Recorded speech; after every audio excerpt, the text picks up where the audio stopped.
Welcome to another episode of DP Outdoors, guys.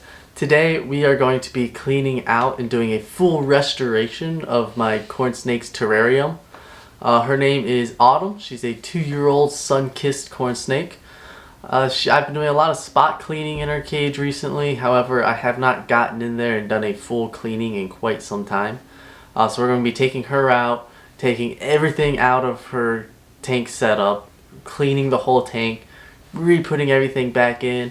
Although when we put stuff back in, I'm going to be doing a bit of a twist and spicing up her setup a little bit due to it have been the same for a 1.5 to 2 years now. Kind of want to make something a little bit different, give her something different to explore.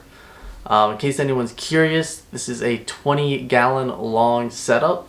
I believe it's made by Zilla. If anyone wants any sort of video made in the future for any questions you might have, put them in the comments below. I'll gladly answer them or make a video responding to them.